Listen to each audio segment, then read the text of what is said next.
To all of you, myself Jyoti Malviya, lecturer chemistry in GJIC Katra. बच्चों, आज हम लेके आए हैं क्लास 11 का एटॉमिक स्ट्रक्चर का टॉपिक परमाणु संरचना। परमाणु संरचना में सबसे पहले क्वेश्चन ये है कि परमाणु क्या है। तो परमाणु के बारे में आपने प्रीवियस क्लासेस में पढ़ा है कि परमाणु वह स्मॉलेस्ट पार्टिकल है किसी भी मैटर में जिसे हम डिवाइड नहीं कर सकते।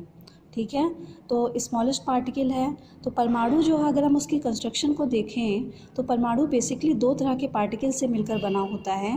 वो दो तरह के पार्टिकल कौन कौन से होते हैं?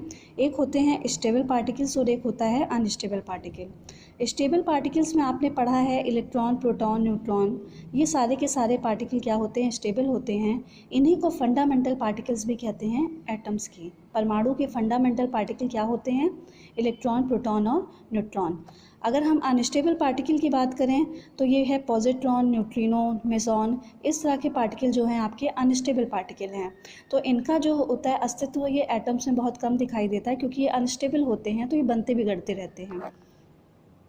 अगर हम स्टेबल पार्टिकल्स और अनस्टेबल पार्टिकल्स के बीच में एक संबंध देखें तो ये स्टेबल पार्टिकल्स के एंटी पार्टिकल्स होते हैं। जैसे इलेक्ट्रॉन का एंटी पार्टिकल पॉजिट्रॉन, मतलब ये होता है, एंटी पार्टिकल का मतलब ये है कि अगर इलेक्ट्रॉन की बात करेंगे तो इलेक्ट्रॉन निगेटिवली चार्ज पार्टिकल होता है, लेकिन अगर इसके एंटी पार्टिकल की बात करेंगे तो पॉजिट्रॉन होता है जो पॉजिटिव चार्ज होता है।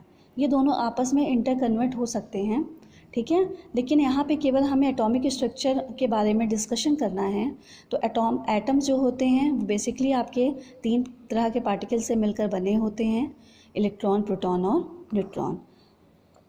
इलेक्ट्रॉन, प्रोटॉन, न्यूट्रॉन के बारे में देखते हैं। इलेक्ट्रॉन जो होता है, देखिए इसको हम रिप्रेजेंट किससे करते हैं? स्मॉल ई से करते हैं, या तो अगर आप इसको -1E0 इस तरह से भी रिप्रेजेंट कर सकते हैं। इसका मतलब ये होता है कि जो ई का बेस होता है -1, ये इसको एटॉमिक नंबर को रिप्रेजेंट करता है, और 0 जो होता है ये इसके मास नंबर को रिप्रेजेंट करता है। तो इलेक्ट्रॉन का सिंबल क्या हो गया? स्मॉल ई। इस पर आवेश चार्ज क्या होता है? इलेक्ट्रॉन आपको पता है ये निगेटिवली चार्ज पार्टिकल होता है। इसकी डिस्कवरी किसने की थी? सर जे टॉमसन ने।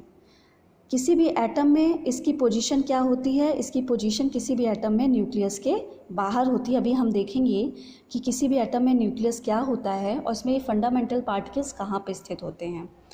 अगर हम प्रोटॉन की बात करें तो प्रोटॉन को हम रिप्रेजेंट कर सकते हैं P से, या 1P1।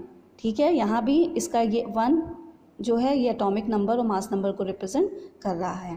प्रोटॉन जो होता है ये पॉजिटिवली चार्ज पार्टिकल होता है। इसकी डिस्कवरी किसने की थी? रदरफोर्ड ने की थी 1919 में। इसकी पोजीशन क्या होती है न्यूक्लियस में? ये न्यूक्लियस के अंदर होता है। न्यूट्रॉन की बात करेंगे, न्यूट्रॉन को हम स्मॉल n से रिप्रेजेंट करते हैं। ये क्या होता है? विद्युत उदासीन, मतलब न्यूट्रल होता है। इस पर ना तो पॉजिटिव चार्ज होता है ना तो नेगेटिव होता है। इसकी डिस्कवरी किसने की थी? इसकी डिस्कवरी चैडविक ने की थी 1932 में। इसकी पोजीशन क्या है? नाभिक के अंदर, न्यूक्लियस के अंदर।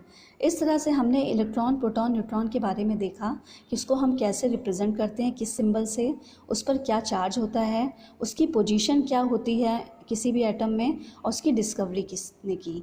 इसी तरह अगर हम दूसरे टेबल की बात करें तो आप दूसरे टेबल में देख सकते हैं, इसमें हमने अनस्टेबल पार्टिकल के बारे में देखा है। पॉजिट्रॉन होता है जो इलेक्ट्रॉन का क्या होता है? Anti particle. देखिए ये क्या होता है? पॉजिटिव चार्ज पार्टिकल है। इसकी डिस्कवरी किसने की थी? एंडरसन ने। इसी तरह दूसरा आपका अनस्टेबल है न्यूट्रिनो। न्यूट्रिनो की प्रकृति क्या होती है? उदासीन होता है। इसकी डिस्कवरी किसने की थी? पाउली तथा फर्मी ने। इस तरह से आप नंबर ऑफ अनस्टेबल पार्टिकल को देख सकते हैं जिसके सिंबल, नेचर की मतलब वो पॉजिटिवली चार्ज है या नेगेटिवली चार्ज है, और उसकी डिस्कवरी किसने की है।